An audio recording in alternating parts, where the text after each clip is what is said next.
मंडळी, माघ महिन्यातील कृष्ण चतुर्दशी तिथीला हिंदू समाजात महाशिवरात्र म्हणतात. प्रत्येक महिन्यातल्या कृष्ण पक्षातील त्रयोदशी युक्त चतुर्दशीला शिवरात्र असते. मात्र माघ महिन्यातल्या महाशिवरात्रीचा महिमा मोठा आहे. महाशिवरात्रीच्या दिवशी सर्व हिंदू बांधव उपवास करतात. भगवान शिवाची आराधना आणि प्रार्थना करून दुसऱ्या दिवशी उपवास संपवतात. पण यामागे अनेक कथा देखील आहेत. काही दंतकथेनुसार समुद्र मंथनातून निघालेलं हलाहल याच दिवशी शंकरांनी प्राशन केलं होतं आणि जगाला विनाशापासून वाचवलं होतं, आणि हेच ऋण फेडण्याचा दिवस म्हणजे महाशिवरात्री.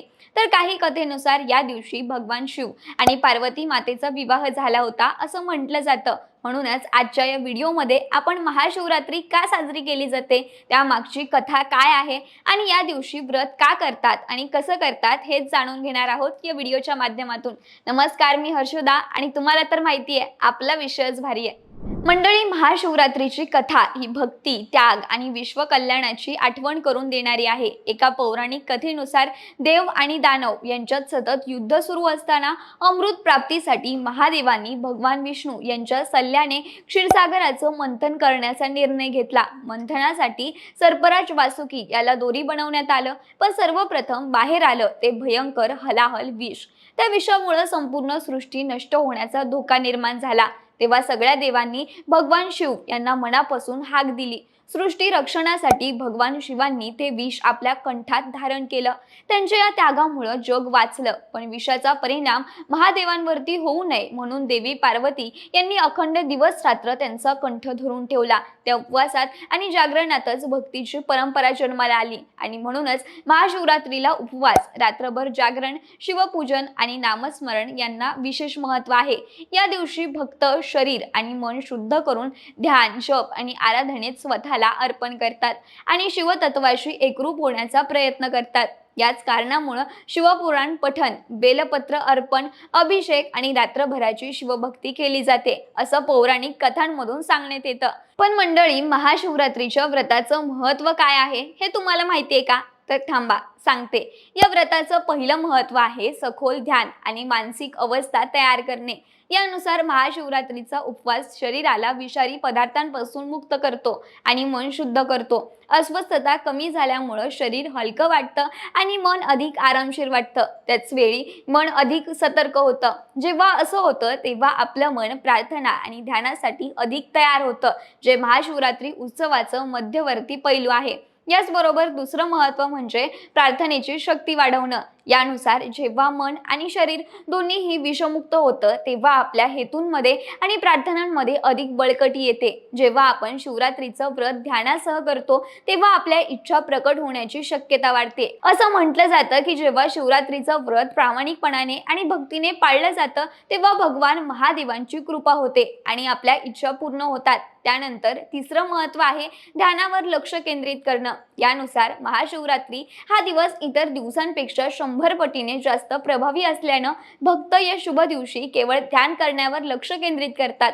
उपवास केल्यानं आपण शरीराच्या नैसर्गिक प्रक्रियांवर नियंत्रण ठेवू शकतो. त्यामुळे आपण स्वतःशी एकरूप होण्यापासून विचलित होत नाही. याचबरोबर महाशिवरात्रीच्या दिवसाचं चौथं महत्त्व आहे पापांपासून मुक्ती. यानुसार उपवास केल्यानं मनातील लोभ, वासना, क्रोध आणि चिंता यासारख्या नकारात्मक भावना दूर होतात.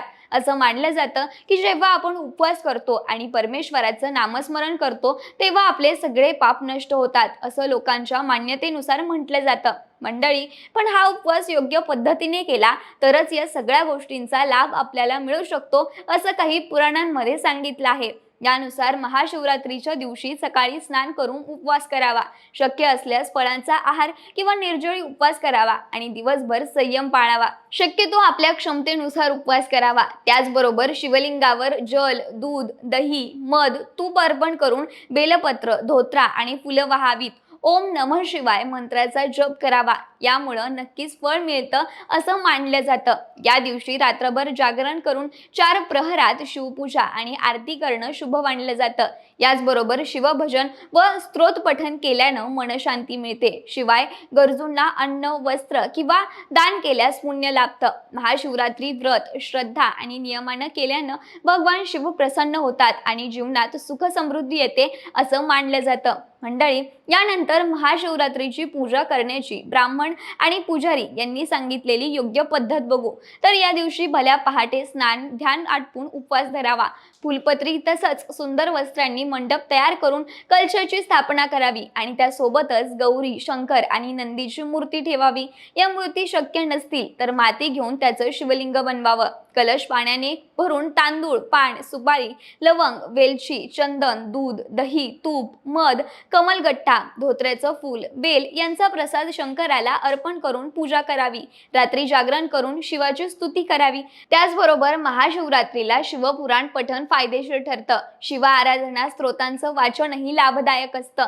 या जागरणात शिवशंकरांच्या 4 आरती म्हणणं गरजेचं आहे असं पुजारी सांगतात. याचबरोबर महाशिवरात्रीच्या दुसऱ्या दिवशी तीळ, खीर तसंच बेलपत्रांचं हवन करून ब्राह्मण भोजन घालावं. हा विधी पवित्र भाव ठेवून केल्यानं शंकर प्रसन्न होऊन भक्ताला अपार सुख देतात. त्याचबरोबर शंकराला अर्पण केलेला नैवेद्य खाणं वज्र आहे. हा नैवेद्य खाल्ल्यानं खाणाऱ्याला नरकातील दुःख भोगावं लागतं. या कष्टाचं निवारण करण्यासाठी शिवाच्या मूर्तीजवळ शाळीग्रामची मूर्ती अनिवार्य आहे. शिवाच्या मूर्तीजवळ शाळीग्राम असल्यास नैवेद्य खाण्याचा दोष राहत नाही अशी आख्यायिका आहे. म्हणूनच मंडळी, महाशिवरात्री हा केवळ एक सण नाही तर तो संयम, श्रद्धा, आत्मशुद्धी आणि विश्व कल्याणाची जाणीव करून देणारा आध्यात्मिक पर्व आहे.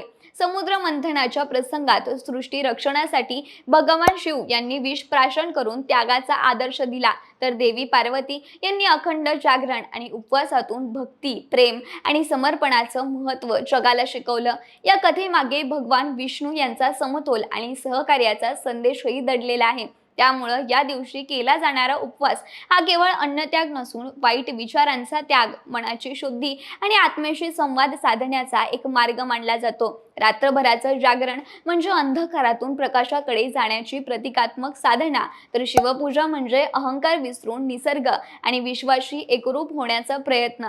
श्रद्धेने, साधेपणाने आणि सकारात्मक भावनेने केलेलं हे व्रत आपल्याला संयम, शांतता आणि अंतर्मनाची ताकद देतं आणि हेच या व्रताचं खरं महत्त्व आहे.